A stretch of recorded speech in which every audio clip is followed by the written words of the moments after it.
Hello friends, welcome to Neon classes. आज आपके लिए बहुत अच्छी खबर है, बहुत खुशखबरी है। जैसा कि आपको देखते ही पता लग रहा है कि आज हम किस चीज़ के बारे में डिस्कस करेंगे, सीटी के बारे में डिस्कस करेंगे। तो हम जानेंगे कि इसके क्या फ़ायदे हैं, क्या नुकसान हैं, ये होता क्या है, कैसे कैसे होगा, कब होगा, ये सब चीज़ों के बारे में आज हम डिस्कस करेंगे। अब तक क्या होता था कि हम जो एग्ज़ाम देते थे, चाहे वो बैंकिंग का हो, चाहे एसएससी का हो, रेलवे का हो, तो हम सबके लिए अलग अलग एग्ज़ाम देते थे, ठीक है। तो अब ऐसा नहीं होगा। मतलब जो अब स्क्रीनिंग होगी एक ही एग्ज़ाम के थ्रू होगी। मतलब सीईटी जो एनआरए एजेंसी है वो एक ही टेस्ट कराएगी, आपका कॉमन एलिजिबिलिटी टेस्ट। इसके माध्यम से सारे जो बैंकिंग हो, चाहे एसएससी हो, चाहे रेलवे हो, वो रिक्रूट करेंगी सीईटी के माध्यम से। तो पूरा हम जानते हैं कि सरकारी नौकरी की पॉसिबिलिटी कैसे बढ़ गई है ना। और इसके क्या फायदे हैं। 90% यार 95% फायदे हैं, नुकसान तो बहुत कम है ना। तो बहुत खुशखबरी है यार आपके लिए। तो इसके बारे में पूरा डिस्कस करते हैं, ध्यान से देखिएगा।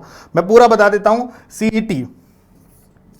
सीईटी का मतलब होता है कॉमन एलिजिबिलिटी टेस्ट। मतलब अब एक ही परीक्षा होगी आपकी जो एनआरए कराएगी, नेशनल रिक्रूटमेंट एजेंसी जो है, राष्ट्रीय भर्ती परीक्षा, जो इसका एक एग्जाम कराएगी।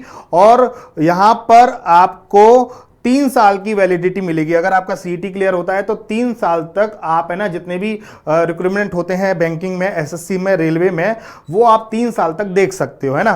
तो पूरा डिटेल जानते हैं कि सीईटी में होता क्या है दोस्त। ये आप है ना, इसका जो स्कोर कार्ड है वो 3 साल तक वैलिड रहेगा। सबसे मेन बात, बहुत सारे क्वेश्चन है स्टूडेंट को, वो सारे क्वेश्चन का जवाब हम आज देंगे, है ना। तो यहां पे आप है ना सीईटी 1 साल में 2 बार दे सकते हो। मतलब आप चाहे 3 साल में कितनी बार दे सकते हो, 4 साल में कितनी बार दे सकते हो। तो जो आपका मैक्सिमम स्कोर होगा उसको ही लिया जाएगा। सपोज करो जैसे 100 में से आपके 70 मार्क्स आए, एक एग्जांपल ले रहा हूं, एक बार सीईटी देने पर अगली बार जो 60 आए हैं, तो घबराने की बात नहीं है कि दूसरी बार मेरे कम आ गए, है ना। तो 70 स्कोर ही माना जाएगा आपका। अगली बार 80 आ गए तो 80 स्कोर माना जाएगा। तो मतलब जो मैक्सिमम मार्क्स होगा वो ही आपका वैलिड होगा। आप कितनी भी बार आप सीईटी दे सकते हो। मतलब ये स्क्रीनिंग परीक्षा होगी, ये है ना। अब तक इसके फायदे क्या हैं मैं बता रहा हूं कि हम आईबीपीएस के एग्जाम देते थे। देखो IBPS RRB PO, IBPS RRB clerk, IBPS PO, IBPS clerk, SBI PO, SBI clerk, और बहुत सारी बैंकिंग की जगह आती थी। वहां पे हमें हर बार पैसे देने पड़ते थे, हर बार 600-700 रुपए खर्च हो जाते थे। यहां पर यह फायदा हो गया स्टूडेंट को कि यहां पर आपको केवल एक ही एग्जाम देना है सीईटी, तो आपका पैसा भी कम लगेगा। अब एक ही बार लगेगा, ठीक है। अब सपोज करो कि बहुत से स्टूडेंट सोचते हैं कि पैसे की कोई बात नहीं है, दे देंगे, लेकिन वो आप तो दे सकते हो ना, हर कोई तो नहीं दे सकता ना। तो हर कोई सक्षम नहीं है पैसे देने के लिए, तो उनको बहुत फायदा हो गया।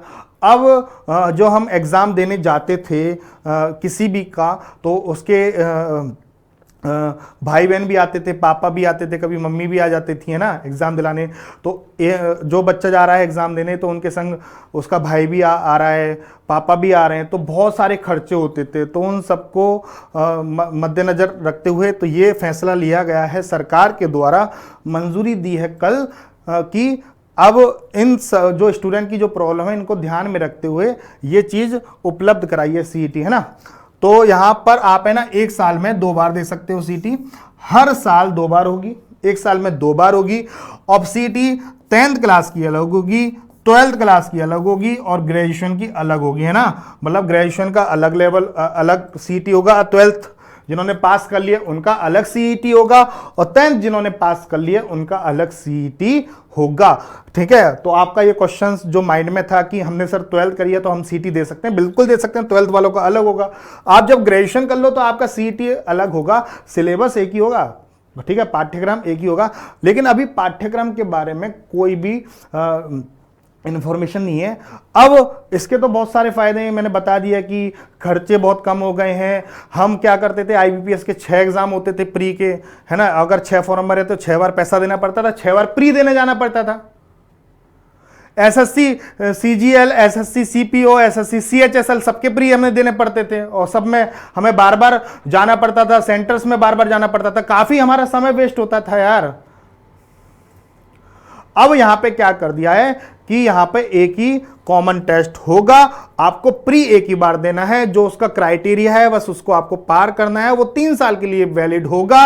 अब चाहे किसी में भी वैकेंसी निकले, आईबीपीएस में निकले, रेलवे में निकले और एसएससी में निकले, तो वो सीईटी के माध्यम से आपको बुला लेंगे, तो वो अपना दूसरा फेज लेंगे। तो पहले फेज में आपको एक ही बार पेपर देना है, अलग अलग प्री देने की जरूरत नहीं है, ठीक है। तो ये सबसे बड़ा फायदा है। अब नुकसान क्या, देखो छोटा सा नुकसान मैं आपको बता दे रहा हूं, ये नुकसान में मत आपको कैलकुलेट करना है ना। तो अब तक क्या होता था, बहुत से बच्चे एसएससी की तैयारी करते थे, तो मैथ्स का थोड़ा सा पाठ्यक्रम जो सिलेबस है वो थोड़ा सा अलग है बैंकिंग के मैथ्स से, है ना। तो मैथ्स में क्या होता है, एडवांस पार्ट आता है, लेकिन एसएससी में बैंकिंग में एडवांस पार्ट नहीं आता है। तो जिन्होंने अब तक एडवांस पार्ट नहीं पढ़ा है, जब इसके सिलेबस में एडवांस जुड़ जाएगा, जो बैंकिंग की तैयारी करते थे, तो उनके लिए थोड़ा सा प्रॉब्लम है, लेकिन घबराने की बात नहीं है। सिलेबस अभी डिस्क्लोज नहीं हुआ है। वो सारी एजेंसियां जो बैंकिंग की हैं, एसएससी की जो अब तक रिक्रूट करती थी, उनकी सारी की मीटिंग होगी कि किस हिसाब से सिलेबस तैयार किया जाएगा, वो सब आगे पता चल जाएगा। इसमें आपको कम से कम 3-4 महीने तो लगेंगे, है ना। 3-4 महीने मतलब ये 2021 से ही लागू होगा, है ना। तो अब बहुत सारे स्टूडेंटों के मन में है, ये नुकसान था कि जो बैंकिंग की तैयारी करते थे उन्होंने पढ़ा नहीं है। जो सिलेबस उसका सबको ध्यान में रखते हुए सिलेबस तैयार किया जाएगा, बैंकिंग वालों को भी ध्यान में रखते हुए सिलेबस तैयार किया जाएगा, और एसएससी वालों को भी ध्यान में रखते हुए सिलेबस तैयार किया जाएगा, ठीक है। तो ये मेन इंपॉर्टेंट है, ठीक है। सिलेबस सबके लिए एक होगा, ठीक है। अब आपको है ना अलग अलग तैयारी करने की जरूरत नहीं है, प्री की अलग तैयारी, एसएससी के लिए अलग तैयारी करने की जरूरत नहीं है, बैंकिंग के लिए अलग तैयारी करने की जरूरत नहीं है, और रेलवे की अलग तैयारी करने की जरूरत नहीं है, ठीक है। अब मेन बात मैं बताता हूं, ध्यान से सुनिएगा, जो ध्यान से समझना। अब बहुत सारे स्टूडेंटों को मन में जो क्वेश्चन है वो ये है कि अब तक जो एग्जाम होने वाले हैं, जैसे एनटीपीसी का एग्जाम होने वाला है, वो होगा कि नहीं होगा। अरे बिल्कुल होगा, वो तो निकल चुके हैं ना। तो आपने जो एनटीपीसी की तैयारी कर ली है, एसएससी सीपीओ की जो तैयारी कर चुके हैं, जिनकी जो जगह निकल चुकी हैं, और दिल्ली पुलिस की जो जगह निकली हैं, तो उनका तो एग्जाम होगा उनके थ्रू, है ना। तो वो आप है ना प्रिपरेशन करते रहना, कहीं छोड़ दो सीईटी के चक्कर में, है ना। अब तो एक ही टेस्ट होगा, क्योंकि एनटीपीसी तो अपना नोटिफिकेशन निकाल चुका है, बस टेस्ट लेना ही तो बाकी है ना। वो अपना रिक्रूटमेंट करेगा अपने हिसाब से, क्योंकि इसका रिक्रूटमेंट, इसका नोटिफिकेशन पहले ही आ चुका है। एसएससी सीपीओ भी अपने हिसाब से करेगा, है ना। तो ये तो अपने हिसाब से होंगे। तो आप जो भी एग्जाम आ चुके हैं, वो इनकी तैयारी आप है ना कंटिन्यू रखना, है ना। तो आगे जो नोटिफिकेशन आएंगे, उनका एक पूरा है ना, एक बैठक होगी, मीटिंग होगी, पूरा एक एजेंडा तैयार किया जाएगा, और ये 2021 लग जाएगा, है ना। तो बहुत खुशखबरी है। तो हम पूरी टीम, है ना, हमारी पूरी टीम नियॉन की अब आपको पहले से ही प्रिपेयर करके चलेगी, है ना। तो सीईटी का जब सिलेबस उजागर होगा, जब डिस्क्लोज होगा, तो हम पहले से ही प्रिपेयर होंगे। हमें इंतजार नहीं करना है कि सीईटी का सिलेबस आएगा तब मैं प्रिपेयर करूंगा। अब आपको हमारी टीम के साथ जुड़ जाना है, नियॉन के साथ जुड़ जाना है, आगे का इंतजार नहीं करना है। आगे की प्रिपरेशन के लिए, मतलब जो आगे की तैयारी के लिए हमें पहले से ही प्रिपेयर होना पड़ेगा, ठीक है। तो आज से ही जुड़ जाओ, पूरा हमारी टीम के साथ जुड़ जाओ। हम आपको उस मुकाम तक पहुंचा देंगे कि जब ये पूरा एजेंडा तैयार होके आपके सामने आएगा, तो पहले से आप मजबूती के साथ खड़े रहोगे हमेशा, है ना। तो ये वादा है, इस बार तो सरकारी नौकरी तो यार छीन लेंगे पक्का यार, हम बिल्कुल यार, हो गया अब तो बेड़ा पार ही होगा इस बार तो, है ना। तो सबसे बड़ी बात यह है कि एक बच्चा क्या होता था कि बहुत सारे एग्जाम देता था ना, और वो 5-6 सिलेक्शन भी ले जाता था, 5-6 जगह भी गिर जाता था। अब वो चीज बहुत कम हो गई है। अरे जिसका सीईटी में प्री में स्कोर अच्छा है, बहुत अच्छा है, तो वो तो दोबारा सीईटी देगा नहीं ना। वो तो अब जो मेंस के लिए बुलाएंगे, रेलवे वाले बुलाएंगे, बैंकिंग वाले बुलाएंगे, एसएससी के लिए बुलाएंगे, अब वो उनकी प्रिपरेशन करेगा। अब वो बार बार प्री थोड़ा ना देगा, अच्छा स्कोर है। तो बहुत सारी चीजें आपके लिए सुविधाजनक हो गई हैं, है ना। तो अभी भी मौका है, ये मौका है ना, छोड़ना मत, अभी से प्रिपरेशन कर लेना, बता दे रहा हूं। और देखो ये एज है ना, क्या एज होगी, क्या एज रिलेक्शन होगा वो अभी डिस्क्लोज नहीं है, क्योंकि बैंकिंग का एज अलग होता है, एज का क्राइटेरिया, एसएससी का अलग होता है। एसएससी में कुछ साल 30 साल तक होती हैं, कुछ 28 साल तक होती हैं, बैंकिंग में 27 साल तक 28 साल तक होती हैं ना। तो ये सब आपस में एक मीटिंग करेंगे तो एक क्राइटेरिया डिसाइड करेंगे, वो आगे जो इसका जो निकलेगा पूरा एजेंडा वो आपके सामने आगे होगा। लेकिन अभी इसमें समय है, कम से कम 3 महीने तो मानो, 2021 ही मानो यार, 2021 में आपके सामने आ जाएगा।